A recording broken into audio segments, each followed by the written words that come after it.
I have written down what happens at the convocation for 11 turns of the great clock. Births, treaties, the small lies that hold an empire together. I'm a scribe of the outer tier, which is a polite way of saying I am nobody. My job is to sit in the shadow of better creatures and remember the things they would rather forget. So believe me when I tell you I never expected to remember a human. But I do. I remember him the way you remember the one cold morning out of 1,000 warm ones. Sharp, out of place, impossible to put down. Let me start at the beginning, the way my old teacher taught me. Because if I start in the middle you will not understand why the whole room went silent, or why the most powerful woman in 3 systems looked at her own daughter and said the 4 words that ended in age. We were on the spire. If you have never seen it, the Spire of Convocation is a city turned on its end and hung in the dark above a dead moon. It is older than most of the species that walk its halls. The lower tiers are stone hauled up from worlds that no longer have names. The upper tiers are glass and light and humming metal, grown rather than built, by hands that died out before my grandmother drew breath. The whole thing turned slowly, so that there is always a kind of false morning sliding across the great windows, and a false evening chasing it. You learn to tell time by the color of the light on the floor. Pale gold meant the council was waking. Deep amber meant they were tired and dangerous. That cycle, the light was gold. I remember because I had spilled ink on my sleeve and was trying to hide the stain when the human delegation came up through the lift. There were only 6 of them. You have to understand what that meant. The Kelter delegation alone numbered 90. The Riven came with 200 and a choir. The Sothic ambassador traveled with a glass tank the size of a house, carried by 40 bonded servants because the Sothic cannot breathe our air and like to remind us of it. Everyone brought their pride in numbers. Bigger entourage, bigger soul. That was the unspoken rule of the place. The humans brought 6. 5 of them wore the soft gray of their diplomatic service, and they walked the way diplomats walk everywhere in the galaxy, a little too smooth, a little too pleased. I did not look at them long. I have seen 10,000 diplomats. They are all the same animal in different skins. The 6th one I looked at. He stood half a step behind the others, and he did not walk like a diplomat at all. He walked like a door that had decided to move. Heavy, certain. He was not tall, not by Kelter standards, not even by mine. But there was a stillness in him that took up more room than his body did. His uniform was dark and plain. No medals, no color, just a small patch on his shoulder, a circle with a single line through it, and a name stitched over his chest in their blocky human script. Calloway. I did not know yet that I would never forget that name. He had a soldier's face, which is to say a face that had stopped expecting good news a long time ago. Pale skin, gone weathered at the edges.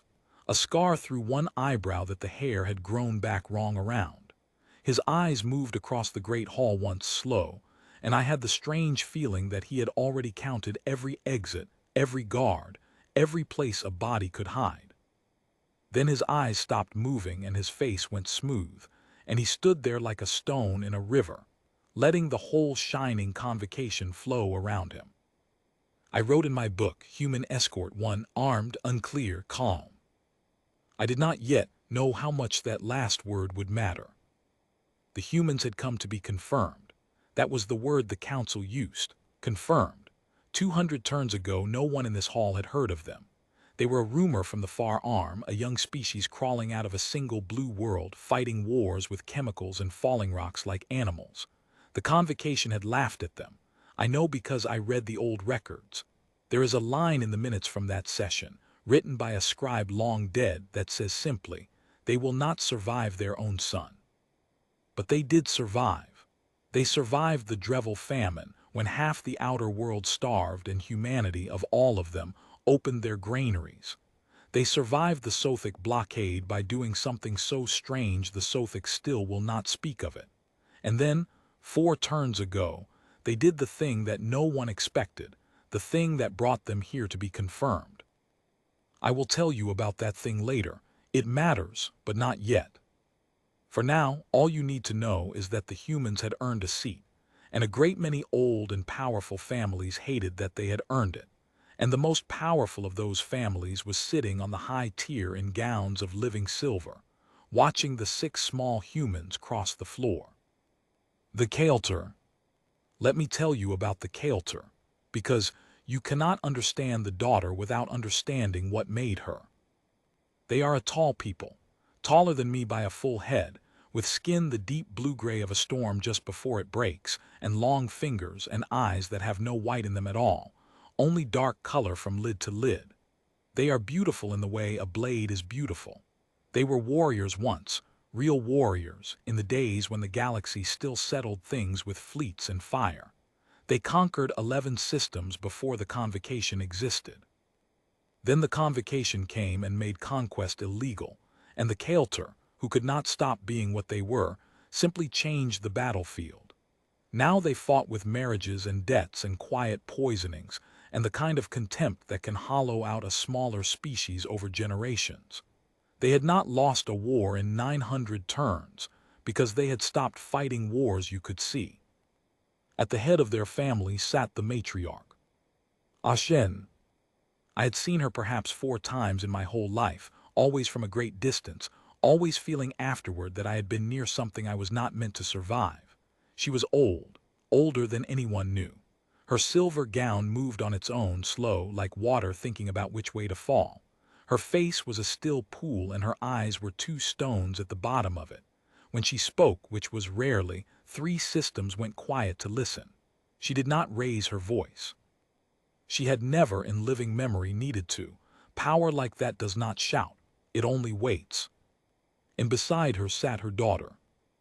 Her name was Veshira, but everyone called her the Bright Daughter, partly because of the way she dressed, all sharp light and silver thread, and partly, I think, because it amused people to put the word bright next to her, the way you might call a very large person tiny.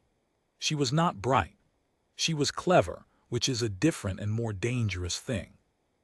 She was young, by Kael'ter reckoning, which made her perhaps twice my whole lifespan, and she wore her youth like a weapon she had not yet been told she would have to put down.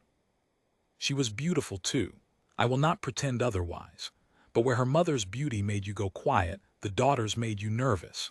She was always moving, always smiling at the wrong moments, always watching the room to see who was watching her. That cycle she was bored, and a bored Kael'ter of high blood is the most dangerous animal in the spire, because boredom in their kind curdles into cruelty the way milk curdles in heat. She had been watching the humans come up the lift. I saw her lean toward one of her cousins and say something behind her hand, and the cousin laughed, a short, ugly sound, and I knew, the way you know a storm is coming by the smell of the air, that the daughter had chosen her entertainment for the cycle. It was going to be the humans. The confirmation began the way all council business begins, with hours of ritual so dull I will not waste your time describing it. Bells, recitations, the lighting and dousing of small flames, the reading of names of the dead. The human stood through all of it without complaint, which was more than the Riven managed, and the soldier, Calloway, stood through it without moving at all. I do not think he shifted his weight once. I have stood at attention myself in my small clerk's way, and I know what that costs. By the 3rd hour, my feet were screaming. He stood like the floor, and he belonged to it. The Bright Daughter noticed. I watched her notice. Her eyes, which had been wandering the hall in search of prey, snagged on him and stopped. A soldier. A quiet, plain, unmoving soldier, from the species everyone in this hall had been raised to despise. I saw the smile start at the corner of her mouth. It was a small smile, and it had no warmth in it at all. When the recitations finally ended, and the council broke for the lesser meal, that was when it started. The lesser meal at the convocation is not really a meal. It is a war fought with conversation. Delegations drift between long tables of food they will not eat, and the eating is just an excuse to stand near your enemies and measure them.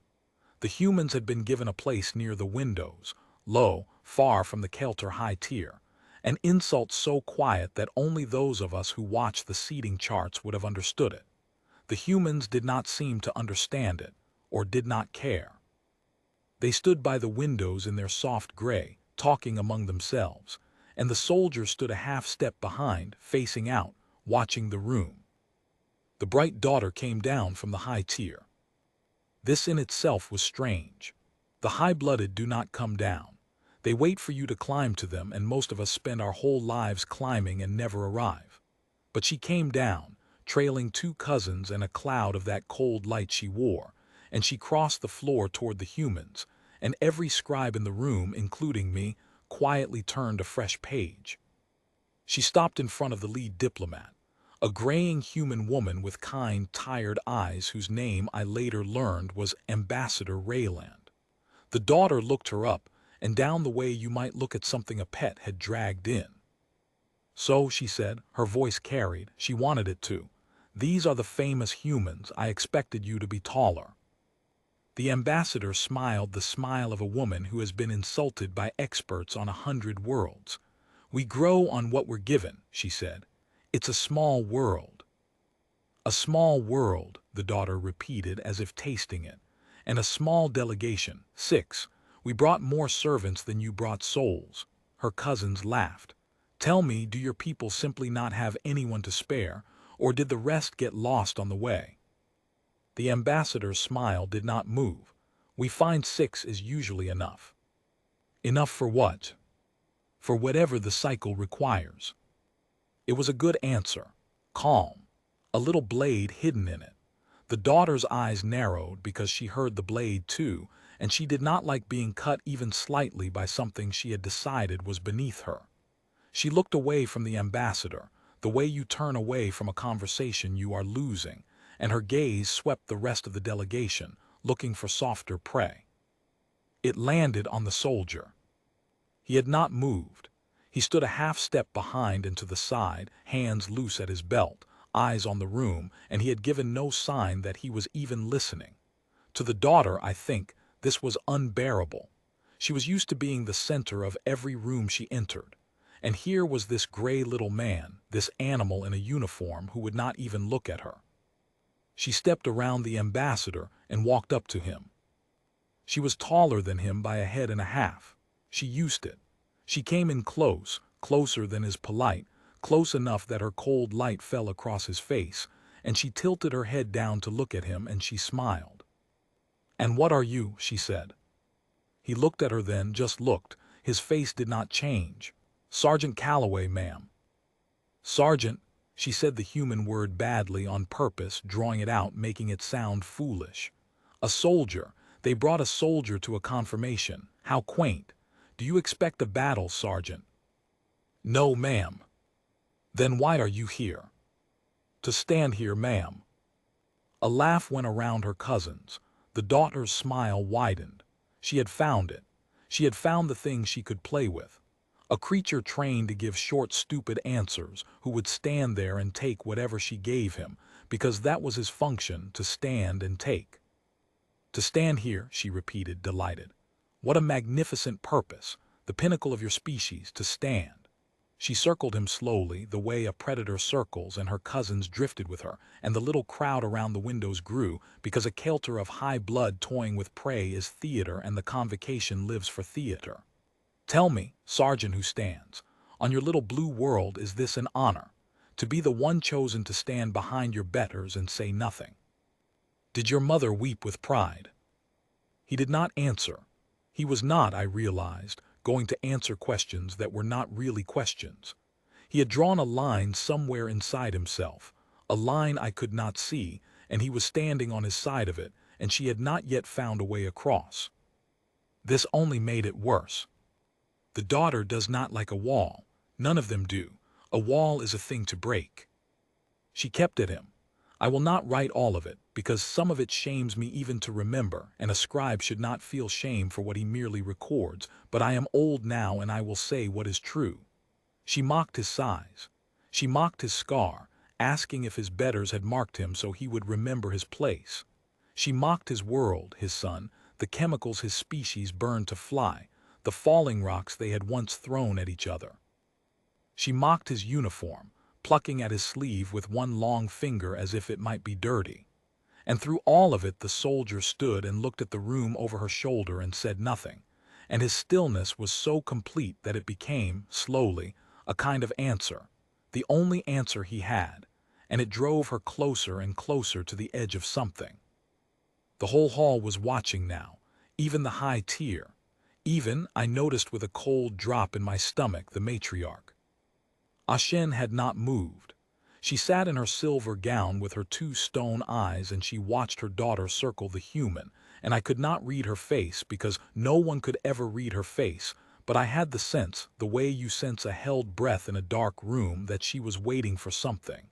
Not enjoying it, not stopping it, waiting. I did not understand that yet.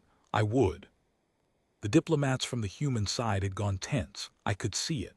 The ambassador had taken half a step toward her soldier, and one of the gray-suited men had put a hand on her arm, very lightly, a small gesture that said not yet or not here or don't. They were afraid, not of the daughter, of what the soldier might do, and that told me something. That told me that whatever was inside the stone, it was not soft. The daughter saw the fear too. The high-blooded can smell fear the way I can smell rain. And she made a mistake then, the kind of mistake that the young and the cruel always make, which is that she decided the fear was about her, that they were afraid of her, when really they were afraid for her. She stepped in very close to the soldier. She put one long finger under his chin and tilted his face up, the way you would a child's or an animal's, and she said, soft now, so soft that the whole silent hall had to lean in to hear it. Kneel. The room stopped. I have been in that hall for treaties and for executions, and once for a thing so terrible I will not name it, and I have never heard it go as quiet as it went then. The bells were still. The fountains were still.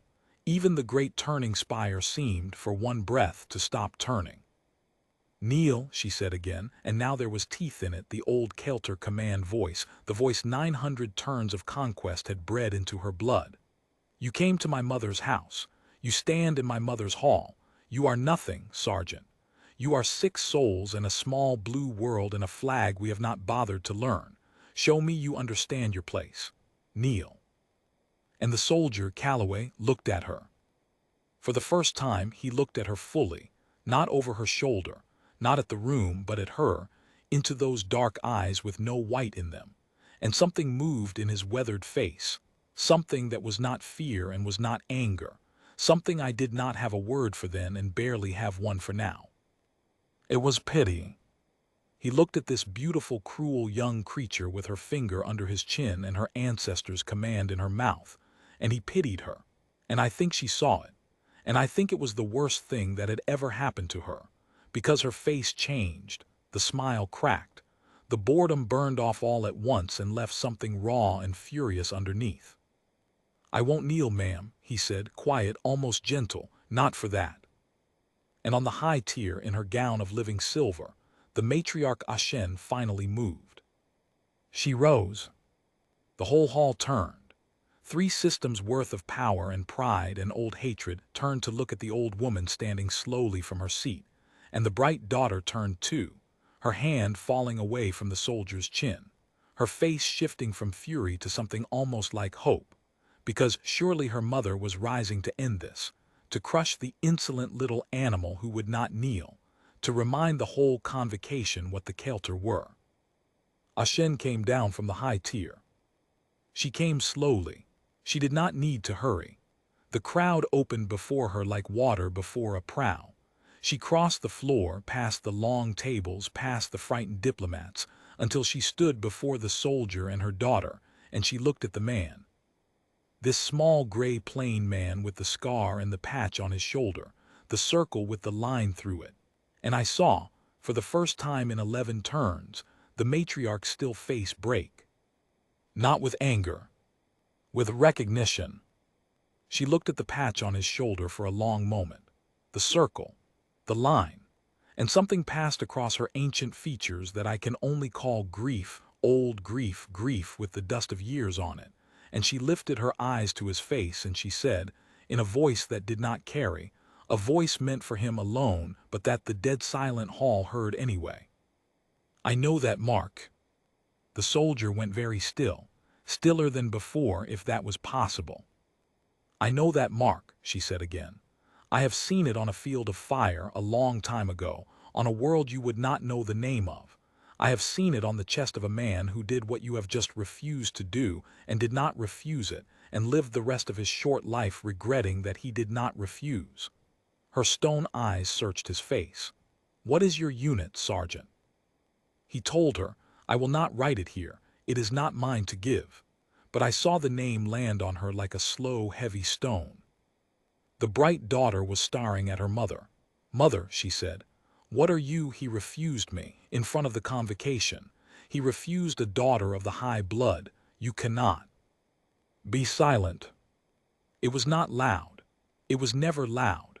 But the daughter went silent as if a hand had closed around her throat, because that voice had ended wars and she knew it, and the whole hall knew it. Ashen turned to look at her daughter. "And I will tell you, I have served power my whole life. I have watched the great ones do terrible things to each other with a smile, but I have never seen anything like the look the old woman gave the young one. It was not anger. Anger she could have borne. It was disappointment, vast and ancient and bone-deep.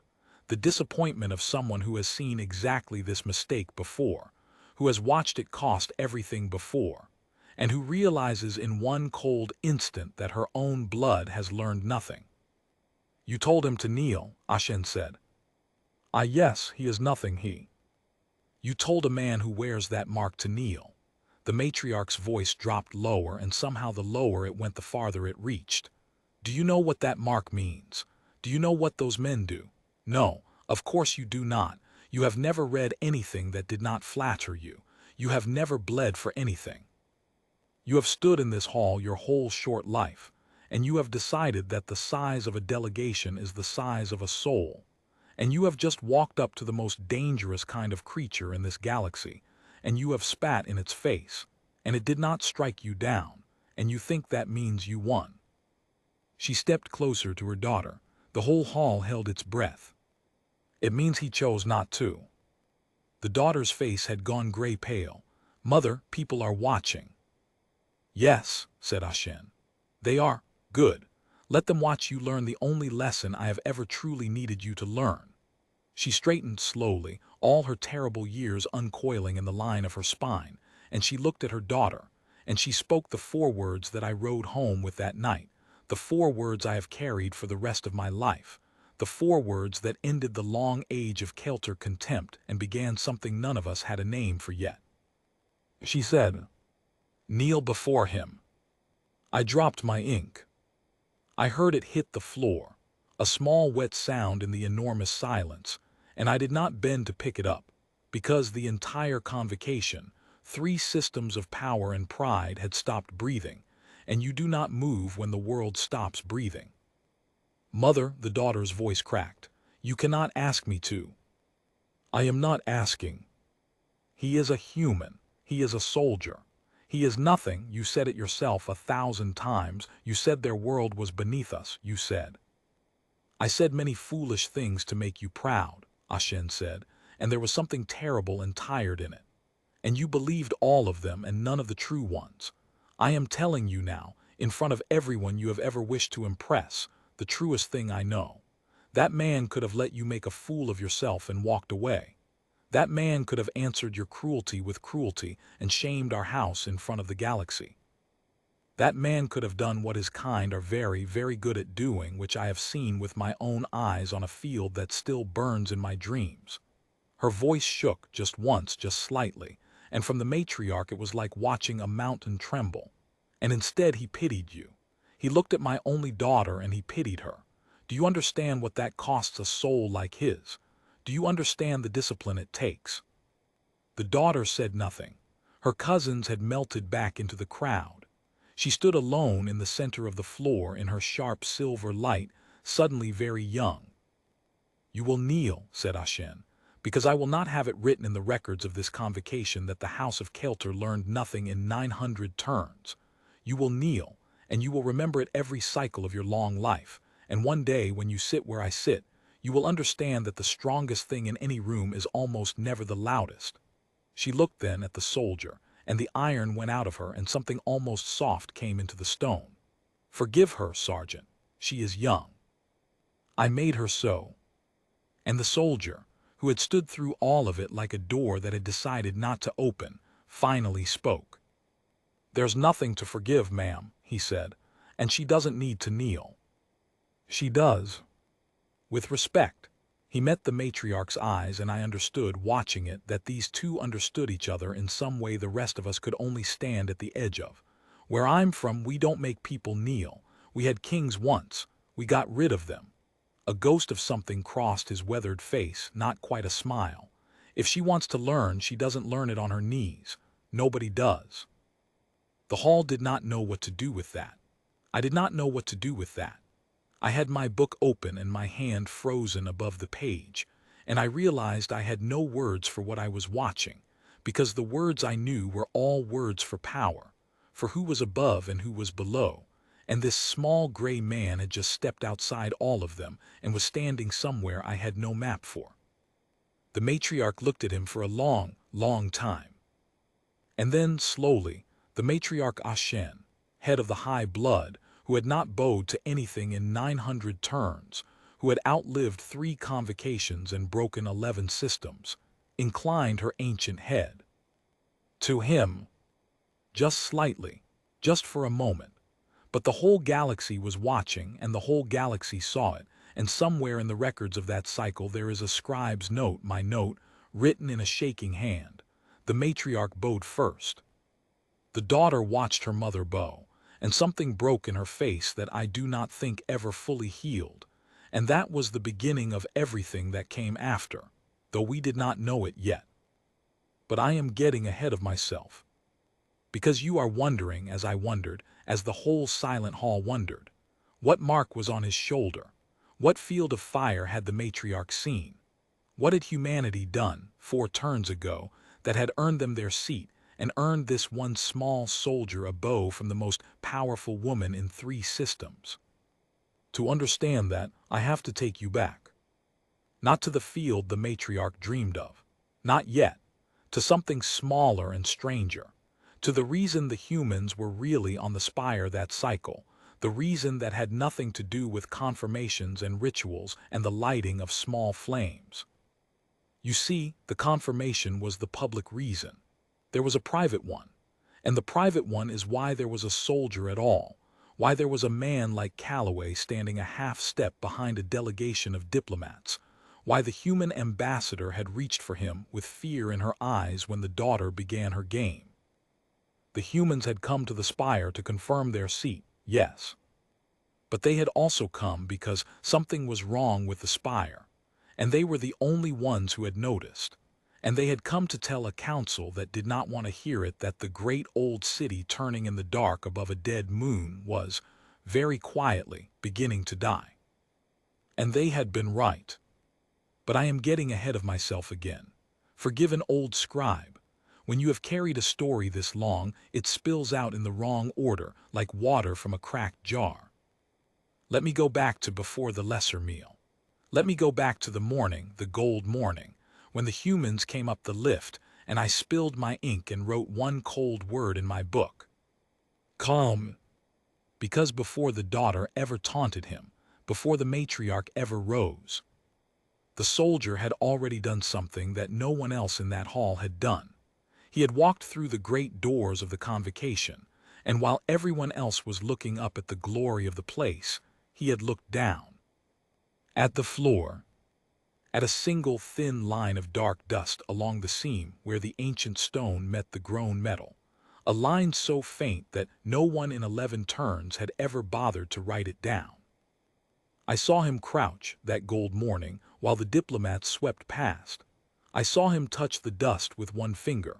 I saw him rub it between his fingers and frown, and I saw him stand and lean toward the ambassador and murmur something, and I saw her face change.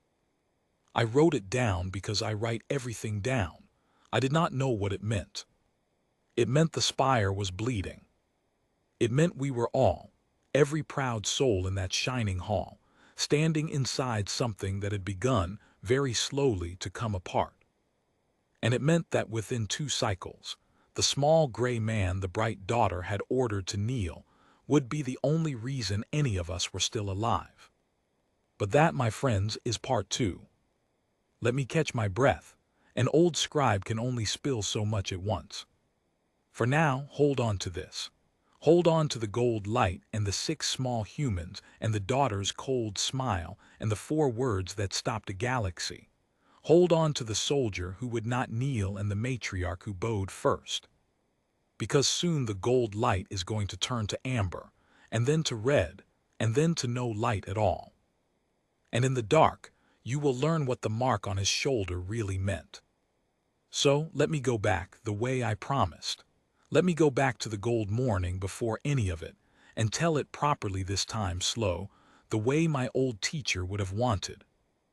I was at my post before the second bell, because a scribe of the outer tier who arrives after the second bell is a scribe who soon has no post at all. My post that cycle was the low gallery above the receiving floor, a narrow stone ledge where 3 of us sat with our books and our ink and our orders to record the arrivals of the delegations. It is dull work. You write down who came, and how many and what they wore, and whether they bowed to the right people in the right order, and later, much later, someone important decides whether any of it mattered. Usually none of it does. I had the window seat that cycle, which I had earned by being older and quieter than the other 2, and I was watching the great lift doors and trying to keep the ink from running on account of my hands. My hands shake in the mornings now. They did not always. That is a thing that happens to you in this place slowly, over turns. The spire takes the steadiness out of you a little at a time, and you do not notice until one morning you cannot write a clean line, and you realize you have given the best years of your hands to writing down the comings and goings of creatures who would not notice if you died at your desk. I am sorry, I told you the story spills wrong, let me stay on the morning. The Riven came first with their 200 in their choir, and the choir sang the whole way across the floor, a sound like 100 throats trying to climb out of a well, and I wrote, Riven, 200 plus, loud. The Sothic tank came after, 40 servants straining under the weight of it, the ambassador a pale folded shape behind the glass, and I wrote, Sothic, 1 in water, servants 40. Then the lesser houses, one after another, each trying to arrive more grandly than the last, and I wrote them all down, and my hand shook, and the gold light slid across the floor. Then the lift doors opened, and 6 humans came out, and the gallery went quiet, the way a room goes quiet when something it does not understand walks in. I had read about humans, we all had. There had been a great deal written, most of it wrong, most of it written by people who had never seen one. They were supposed to be violent. They were supposed to be clever in a low, animal way, like a creature that has learned to open a latch. They were supposed to breed fast and die young and feel things too strongly, the way children do, before the universe teaches them better. I had read all of this, and I believed about half of it, which is the right amount to believe of anything written at the convocation. What I had not read was that they would be quiet. I expected noise. A young species, proud of its new seat, throwing its small weight around. Instead, 6 of them stepped out into the most magnificent hall in 3 systems, and 5 of them paused just for a breath and looked up. Not gawking, just looking. The way you look at a thing you have heard of your whole life and are now seeing with your own eyes. And then they squared themselves and walked, smooth, professional, toward the receiving steward. The 6th one did not look up. He looked down. I noticed because I noticed the wrong things. It is the only talent I have ever had. While the diplomats looked up at the glory of the place, the soldier looked at the floor, and he kept looking at it, his eyes tracking along the ground as he walked, and at first I thought he was simply a nervous creature, the kind that cannot meet the eyes of his betters. But that was wrong. There was nothing nervous in him. He was reading the floor. I did not have that word for it then. I have it now. He walked across the receiving floor of the convocation, the way you would walk across a frozen lake, listening through his feet, and 3 steps and he stopped. He crouched. The diplomats kept walking for a pace before they realized he was not with them. The ambassador turned. I saw her look back, and I saw the small frown, and I saw her say something I could not hear, and the soldier did not answer right away. He was looking at a line on the floor. I leaned out over the gallery rail to see it. I should not have. We are told not to lean. But I leaned, and I saw what he was looking at, and it was nothing. It was a thin, dark line of dust along the seam where the old gray stone met the grown metal of the inner floor. A line of grit. The kind of thing the cleaning servants miss. The kind of thing no one in 11 turns had ever thought worth a single word in a single book. He touched it. He rubbed it between 2 fingers. He held his fingers up close to his eyes, and then, strangest of all, he brought them to his face and he smelled them, the way an animal smells a thing it does not trust. Then he stood and went to the ambassador and murmured close to her ear, and I watched her face, and her face changed. I have spent my whole life watching faces.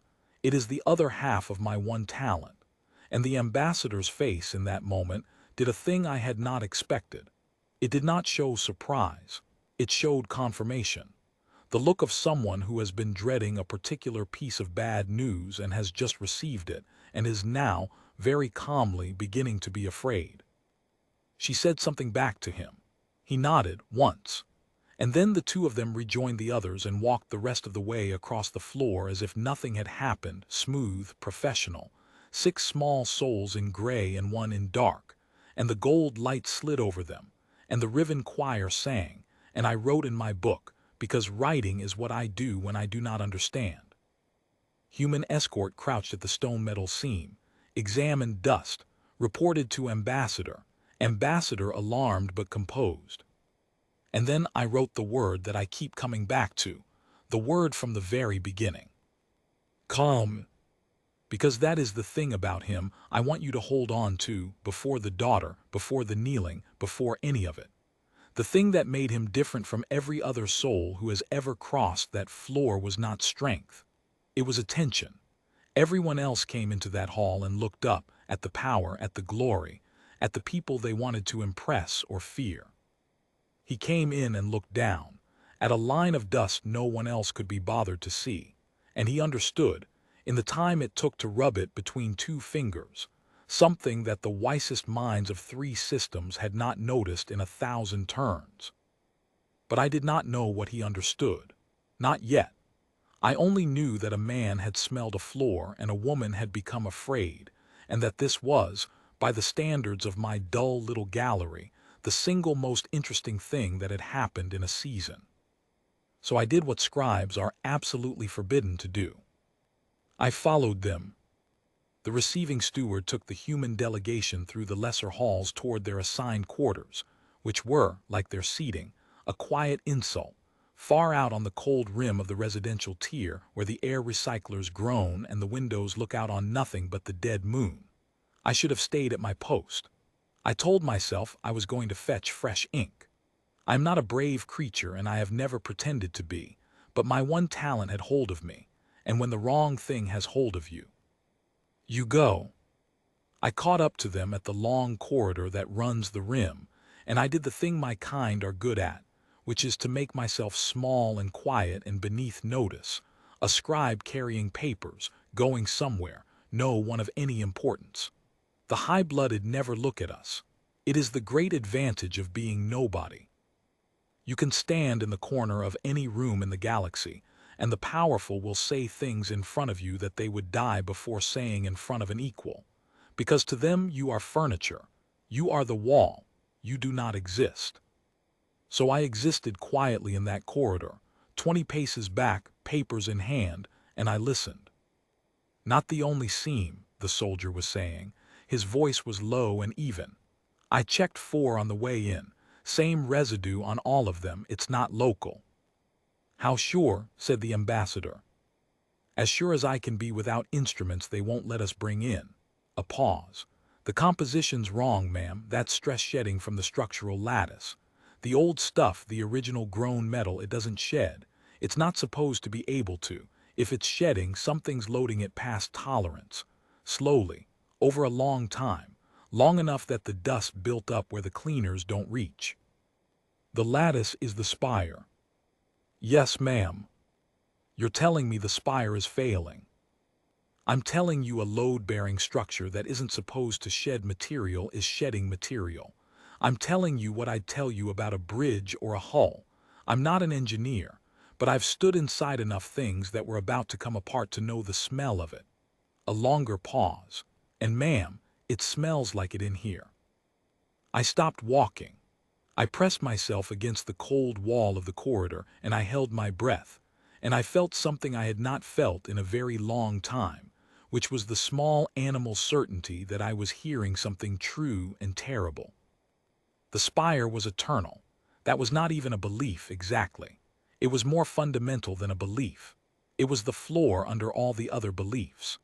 The species who had grown it were gone, yes, vanished so long ago that even the Convocation's oldest records spoke of them only as the builders, but the thing they left behind was simply there, the way the dead moon was there, the way the stars were there.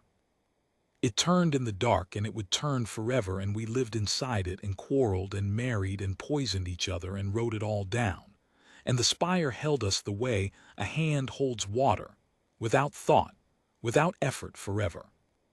And a small gray man had crouched in the doorway and rubbed some dust between his fingers and said, "No." "We reported this," the ambassador said. Her voice had gone tight. "6 months ago. The moment the long-range surveys flagged the harmonic drift, we sent the data to the Convocation Office of Structures. We sent it 3 times. And they said the spire has stood for 200,000 turns and does not require the concern of a species that has had spaceflight for less time than the spire has had its current name." A bitter sound, not quite a laugh. They said it more politely than that, but that's what they said. So nobody's looked. Nobody's looked, Sergeant, because to look would be to admit it could fail, and they would rather die in their beds than admit that. The ambassador stopped walking. I heard her stop. Which, if you're right, is precisely what some of them are going to do. There was a silence then, a long one, and into it the soldier said something I have carried with me ever since, something so strange to my ears that I wrote it down that very night, word for word, on the back page of my book where the censors do not look. He said, "Then we tell them again. And if they won't listen, we figure out where the people are, and we figure out the fastest way to get them out, and we don't tell them why, because if you tell a crowd the floor is coming up, they kill each other trying to leave. We just get them out. Quiet. The ones we can. Sergeant, there are 40,000 souls on this spire." "I know, ma'am." "You can't get 40,000 souls out quiet." "No," he agreed. "But you start with the ones nearest the doors and you keep going until you can't, and you don't stop because the number's too big. The number's always too big. You start anyway." I have thought about that more than almost anything else I have ever heard. The number's always too big. You start anyway. I have turned it over in my mind 1,000 nights, because it is the most foolish thing in the world, and also, I have come to believe, the only thing that has ever mattered, and I did not understand until much later that I had just heard, in a cold corridor on the rim of a dying city, the entire secret of what humans are. But I am getting ahead of myself again. The story spills, forgive me. They walked on after that, and I did not follow because I had heard enough to frighten me for a year, and because a scribe who follows too far stops being furniture and starts being a witness, and witnesses, at the Convocation, have a way of disappearing between cycles. I went back to my gallery. I picked up my book. My hands shook worse than before. And I wrote down the arrivals of 3 more lesser houses, and I did not write down a single word of what I had heard. Not in the official book, only in the back, only in the small cramped hand I use for the things that are true. Now, let me tell you about the daughter before the meal, because you need to understand that what she did to the soldier was not new. It was not a single bad cycle. It was simply who she had been allowed to become. I had seen the bright daughter many times. You cannot serve in that hall and not see her. She is everywhere, all light and motion, always at the center of some small, cruel theater of her own making. And the morning of the confirmation, before the humans, before any of it, I saw her do a thing that I want you to hold next to the kneeling, so that you understand the shape of her. There was a servant, a Vosk like me, one of my own kind, older than me, a water-bearer who had carried the ceremonial cups in that hall for longer than the daughter had been alive. His hands shook the way mine do. Worse. And in the morning ritual, the one with the small flames, he was carrying the cup of first water to the high tier, to the matriarch, and his old shaking hands betrayed him at the worst possible moment, and a few drops of the water spilled on the steps before the bright daughter's feet. A few drops on stone that would dry in a breath. She looked down at them. Then she looked at the old water-bearer and she smiled the smile and she said in her carrying voice, loud enough for the whole high tier to hear, "You've ruined it, the whole ritual. 200,000 turns and a shaking little creature ruins it with his palsy. Get down and clean it with your robe. No, not with your hands, with your mouth. You spilled it, you can drink it off my mother's steps." And the old Vosk, my kinsman, whose name I never learned and have regretted not learning every cycle since, got down on the cold stone in front of 3 systems, and lowered his old face to the steps, and the daughter watched, delighted, and her cousins laughed, and the matriarch on the high tier said nothing, did nothing, watched it the way she watched everything with her 2 still stones for eyes. I had to look away. I am ashamed that I looked away. But I am a scribe of the outer tier, and the one rule of my whole life has been that I do not see the things it is dangerous to have seen. And so I looked at my book and I wrote nothing and I let it happen, the way I had let 1,000 things happen, the way I was raised to let things happen. I tell you this so that you understand.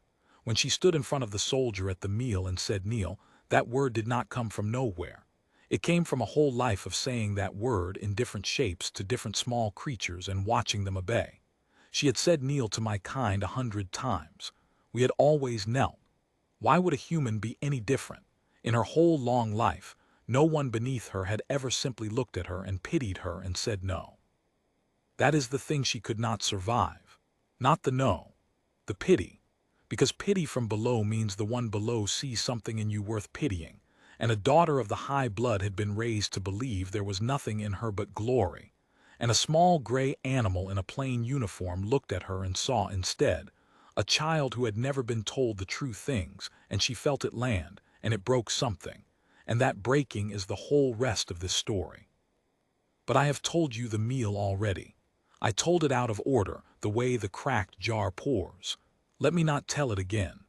Let me bring you back instead to the moment just after, the moment the official records do not contain. Because the official records end with the matriarch's bow, and the scribes were dismissed, and the hall was cleared, and that is where the public story stops. It is not where the true story stops. When the hall cleared, I did not leave. I want to be honest about why. It was not courage. It was the wrong talent again, the one that has hold of me, the one that makes me follow the interesting thing into the dark. I made myself furniture in the shadow of a great pillar at the edge of the floor, papers in hand, going nowhere, nobody, and I watched. The matriarch did not leave with her household. She sent her daughter away. I heard her say it low, "Go to your room, speak to no one, I will come to you." And the bright daughter went, white-faced, alone, and I watched her go and I felt, to my own surprise, something I had not expected to feel for her, which was not quite pity but was perhaps its cold cousin. She had been so sure. A morning ago she had made an old man drink water off the steps and laughed. And now she walked alone across the emptying hall with her sharp light gone dim, and no one looked at her. And she looked, for the first time in her long bright life, like someone who has discovered that the ground is not where she thought it was. The matriarch stayed, and she crossed the floor, alone, to where the humans still stood by the windows, and she stopped in front of the soldier, and I, hidden in my shadow, heard the conversation that I have never told a living soul until now. "The mark on your shoulder," Ashen said, Tell me the truth of it, not the truth you tell the council, the other one." The soldier looked at her for a long moment. Then he looked at the ambassador, and something passed between them, and the ambassador gave the smallest nod, the kind that says it is your call, and the soldier turned back to the matriarch and he said, "It's a recovery unit, ma'am. We go in after. After the fighting, after the disaster, after the things already happened and it's gone as bad as it can go. We don't take ground, we don't hold lines. We go into places that are coming apart and we get out whoever's still alive. Friendly, enemy, doesn't matter, whoever's still breathing." A pause. "The circle is the place. The line through it is the way out. That's all the mark means. A door in a wall. We're the ones who find the door." The matriarch was quiet for a long time. "On the field I dreamed of," she said at last, "there was a man with that mark. A long time ago. Before the convocation made me sit still and learn to kill with my voice. I was young and I commanded a fleet and I burned a world I should not have burned, and afterward I went down to the surface to look at what I had done, because I made myself look always. That is the one virtue I have ever had." Her stone eyes had gone somewhere far away. "And in the ruin and the fire there were creatures pulling the living out of the rubble, my enemies living, and my living too, the ones who had fallen in the assault, the same hands pulling out both. And I asked one of them, through the translator, why he was saving my soldiers when I had just burned his world, and he looked at me." She stopped. "He looked at me exactly the way your sergeant looked at my daughter." The soldier said nothing. "He had that mark," she said, "the circle and the line, and he did not know what species I was or what I had done. He only knew there were people under the rubble, and he went under it, and it came down on him." Her voice did not break, but something behind it did. "I have lived 900 turns and broken 11 systems, and I have never once in all that time done a thing as brave as what that small, ugly creature did on a world whose name I burned out of the record so I would not have to read it again. I told myself after that it was foolishness, an animal's instinct. I told my daughter that, and her daughters would tell theirs, and that is how a lie becomes the floor under everything. I told myself you were beneath us because the alternative was to understand that you were above us in the only way that has ever mattered, and I was not strong enough to understand that, not for 900 turns." She looked at the patch on his shoulder one more time, the circle, the line. "And then you walked into my hall," she said, "and you crouched in the doorway and you read the floor that none of us could be bothered to read, and my daughter told you to kneel, and I knew the mark, and I understood that the galaxy had sent me at the very end of my long life, the one lesson I had spent that whole life refusing to learn." She straightened. "So tell me, Sergeant, the floor, the dust, tell me the thing my Office of Structures refused to hear 3 times. Tell me, and I will believe you, because I have decided to stop being a fool, and that is the only apology a creature like me has left to give." And the soldier told her. He told her about the harmonic drift and the stress shedding, and the load running through the old-grown lattice that was never meant to shed and was shedding anyway. He told her it was slow. He told her it was not slow enough. He told her in his low, even voice that he was not an engineer but that he had stood inside enough dying things to know the smell, and that the spire smelled like it, and that there were 40,000 souls turning in the dark inside a structure that had begun, very quietly, to give way.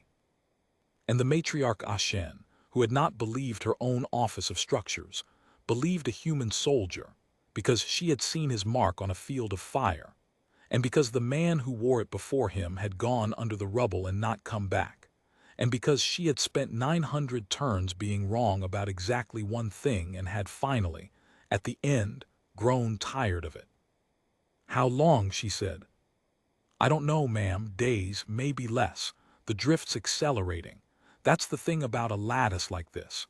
It holds and it holds and it holds, and then it doesn't, and there's no in-between." "And what do you need?" He told her, access, instruments, the authority to move people, the cooperation of houses that despised him, the cooperation, most of all, of the one house powerful enough to make the rest fall in line.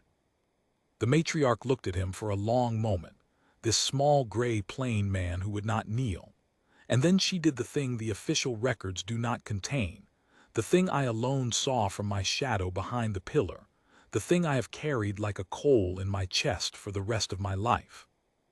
She knelt. Not for show, not in front of the council. The council was gone. The hall was empty but for the humans and one hidden scribe she did not know was there. She knelt in front of him, all her terrible years folding down onto the cold stone, the matriarch of the high blood who had not bowed to anything in 900 turns, and she put her long hand flat on the floor, on the seam, on the very dust that was the death of her city, and she said, "Then I am yours to command, Sergeant. Tell me how we start." And he reached down, and he took her old hand, and he helped her up, because he did not believe in kneeling, not even from her, not even then. And he said the thing I told you at the beginning, the thing that is the whole secret of his kind. "We start with the ones nearest the doors," he said, "and we don't stop because the number's too big. That is where part one truly ends. Not with the bow the galaxy saw, with the one it didn't. Hold on to it. Hold on to the dust and the dying lattice and the old woman on her knees in the empty hall, and the soldier lifting her up because he would not let even an enemy stay down. Hold on to the daughter, alone in her dim rooms, learning for the first time what the ground feels like when it moves. Because the gold light is almost gone now. The amber is coming. And in part two, the spire begins to fall, and the bright daughter, who taunted the human soldier, is going to find out exactly what that mark on his shoulder costs the one who wears it. She's going to find out the way the matriarch found out, a long time ago, on a field of fire. She's going to find out by being trapped under the rubble. But that, my friends, is the next part of the telling. Let an old scribe rest his shaking hand. The amber light came 2 cycles later, and it came wrong. I want you to understand how strange that was, because you did not grow up under the turning of the spire, and so you cannot feel it the way I felt it. I told you that we learned to tell time by the color of the light on the floor. Gold for waking, amber for the tired and dangerous hours. That light had moved across that floor in the same slow rhythm for 200,000 turns. It was the most reliable thing in my whole life. More reliable than the bells, more reliable than my own heart. And that cycle it stuttered. I was at my post in the low gallery when it happened. The amber light was sliding across the floor the way it always did, and then, for the space of perhaps 3 breaths, it stopped. Just stopped. As if the great city had caught its foot on something. And then it lurched forward again, too fast, a little jerk, and settled back into its rhythm as though nothing had happened. But something had happened. I felt it in my chest, the way you feel a sound too low to hear. And I looked across the gallery at the 2 other scribes, and I saw that they had felt it too, and that they were doing what we are trained to do, which is to pretend we had not, to keep our faces smooth, to write nothing. Because to write that the spire had stuttered would be to write a thing too large for a scribe of the outer tier to have noticed. But I knew what it was.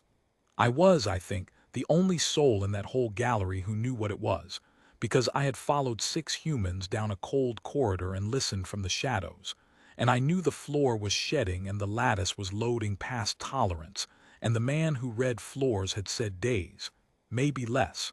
There's no in-between. The stutter was the in-between beginning. Down on the floor, the convocation was in session, and the humans were not at the windows anymore. The matriarch had seen to that.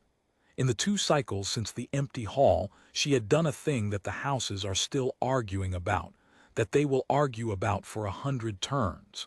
She had given the humans the floor. Let me tell you how a creature like Ashen moves a galaxy that does not want to move. She did not announce the danger. The soldier had told her not to, and she had listened, which was itself a marvel. The matriarch had not listened to anyone in living memory. He had told her that a crowd that learns the floor is coming up will kill itself trying to leave, and she understood that, because she understood crowds better than anyone alive, having spent 900 turns making them do what she wanted. So she did not say the spire is dying. She said something far cleverer. She rose in full session, in her gown of living silver, and she said that the House of Kaelter had decided to honor the humans' confirmation with a gift, a demonstration.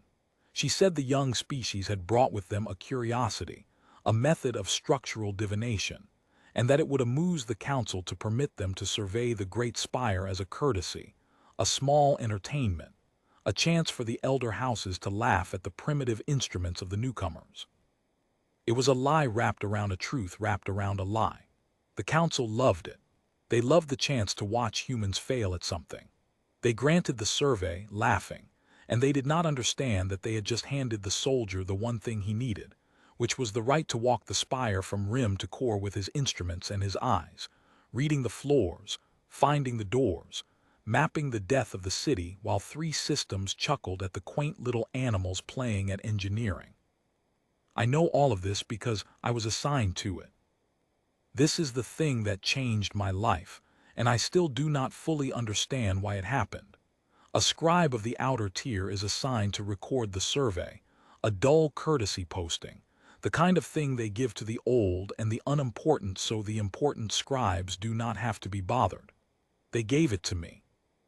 And I have wondered ever since whether it was chance, or whether the matriarch, who misses nothing, who had been in that empty hall, had somehow known there was a 4th witness behind the pillar, and had decided that the witness should see the rest of it. I will never know. She is not the kind of being you can ask.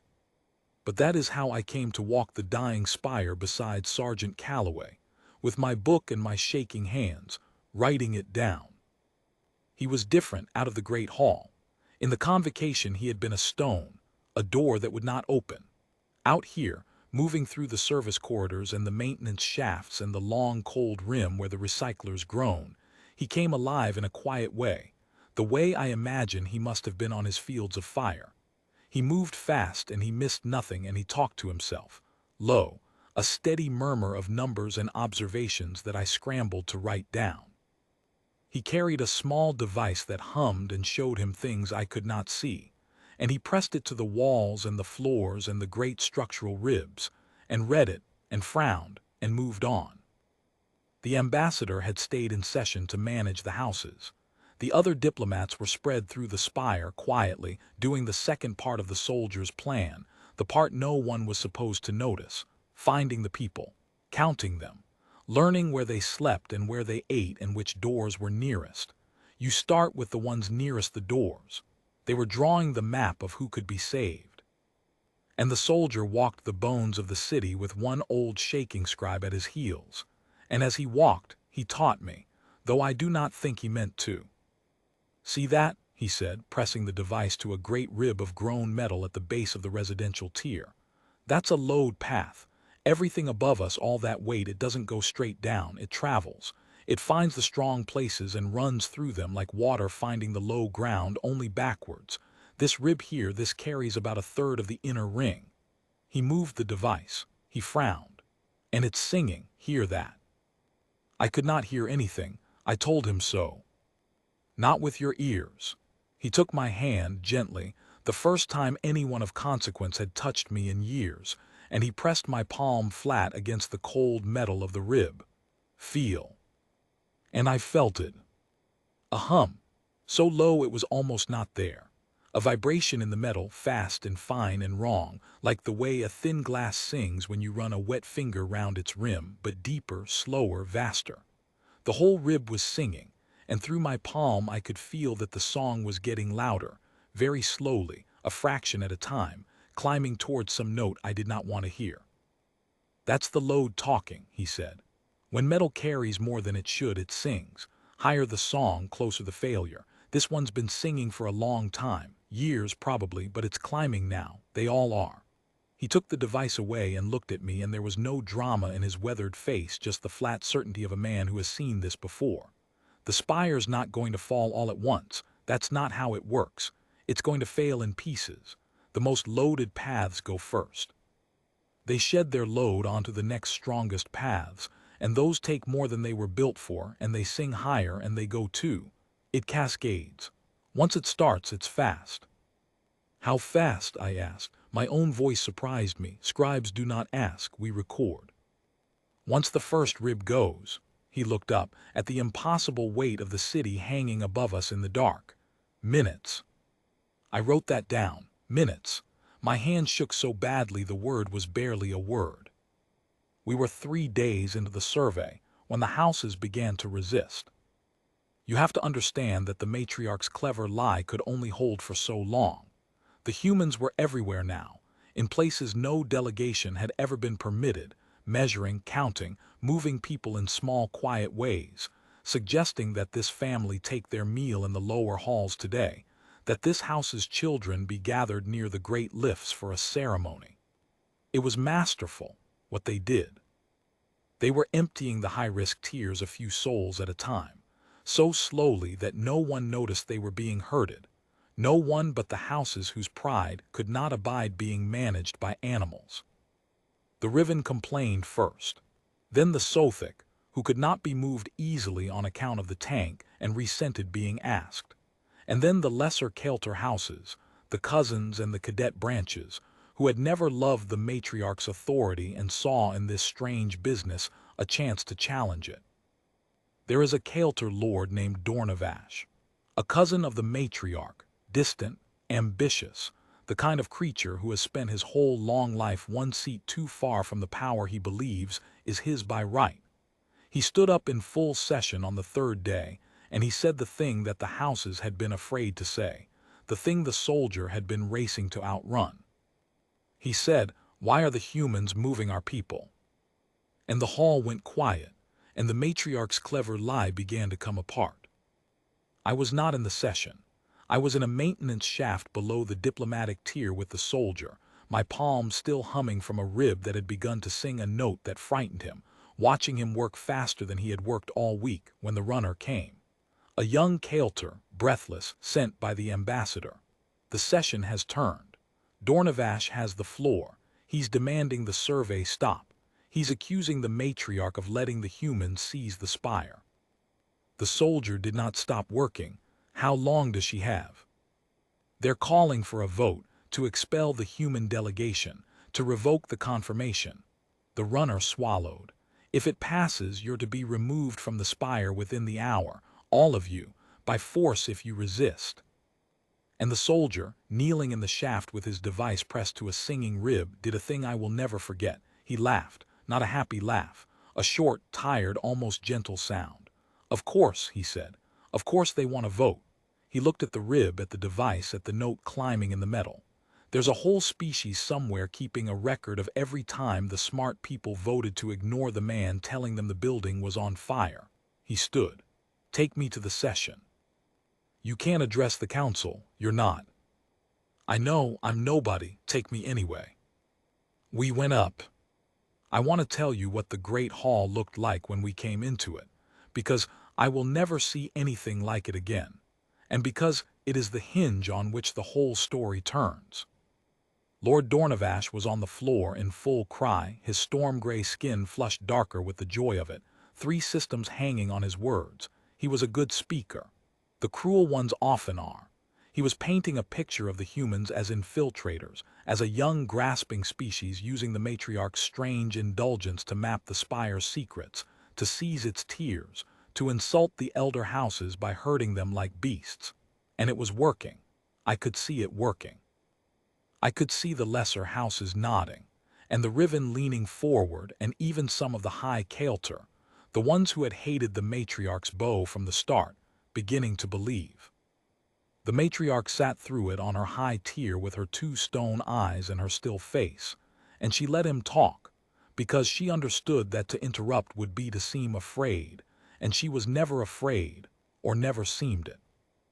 And then the doors at the back opened, and a small gray man in a plain dark uniform walked into the center of the convocation, with an old scribe at his heels, and the hall went quiet, and Dornavash stopped mid-word, and the soldier walked to the center of the floor and stood there, alone, in the place where only the powerful are permitted to stand, and he looked up at 3 systems of contempt, and he set his humming device down on the ancient stone.